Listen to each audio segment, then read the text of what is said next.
जी नमस्कार। इस वक्त मैं मौजूद हूं आदमपुर मंडी के रेलवे पुलिस चौकी में और मैं आपको बता देता हूं कि मेरे साथ साथ में यहाँ दर्जनों भर आदमपुर के राजनीतिक सामाजिक संगठन के साथी यानी कि गणमान्य व्यक्ति जो है वो यहाँ पहुंचे हुए हैं। मामला क्या है वो मैं आपको अवगत करूँगा। पहले तो जो सरकार की तरफ से दिशा निर्देश है ब्लैकआउट के ऊपर वो समझाया जा रहा है यहाँ के चौकी इंचार्ज जो है उनके माध्यम से। और साथ में जो है एक और जो मुद्दा है वो क्या है कि यहाँ पर जो विस्तार चल रहा है प्लेटफॉर्म का और ऐसे के अंदर जो यहाँ पुलिस चौकी जो बनी हुई है उनकी बिल्डिंग यहाँ नहीं बनाने से पहले जो पुरानी बिल्डिंग है उनको तोड़ने की बात सामने आ रही है। तो जो पुलिस चौकी प्रभारी है उनके और सामाजिक संगठन के लोगों के बीच की वार्ता जो है वो मैं आपको सुनाने का प्रयास करूँगा। किस प्रकार से क्या कह रहे हैं यहाँ पुलिस चौकी इंचार्ज आपके उसके बाद फिर 1 मिनट सामने है का आपके दूसरा सायरन बजेगा। वो अगर लंबा तो बजा 5 मिनट से ज़्यादा तो इसका मतलब खतरा है।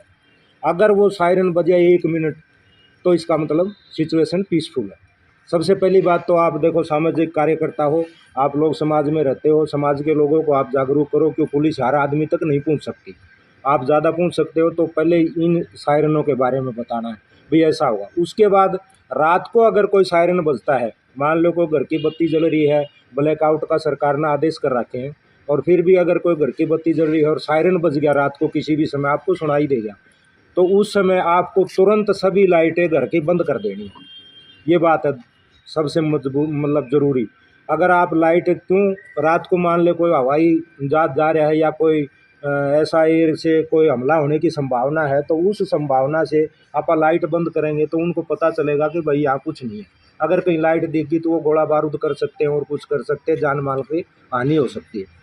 तो एक बात तो सबसे बढ़िया बात तो मतलब यही है कि आप जागरूक करो और पुलिस का सहयोग करो, प्रशासन का सहयोग करो। आप लोगों से मेरी हाथ जोड़ के अपील है। अच्छा, ये बात तो होगी।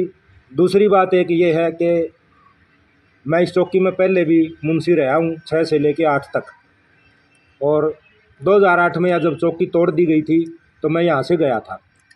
उसके बाद 2008 के बाद यहाँ 2-3 मर्डर हो गए। तो उसके बाद आप लोगों के सहयोग से, आप लोगों के प्रयासों से या दोबारा 2014 में चौकी दोबारा स्थापित की तो उसके बाद अमन शांति है या चैन की नींद आपको पता ही है, सो रहे हो।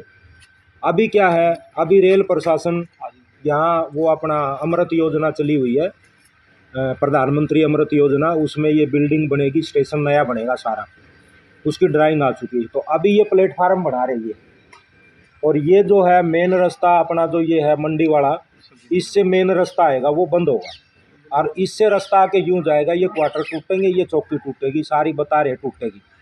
तो मेरी आप लोगों से ये भी रिक्वेस्ट है भाई, रेल प्रशासन नहीं चाह रहा कि भाई ये चौकी यहाँ रहे, वो तोड़ने की कह रहे।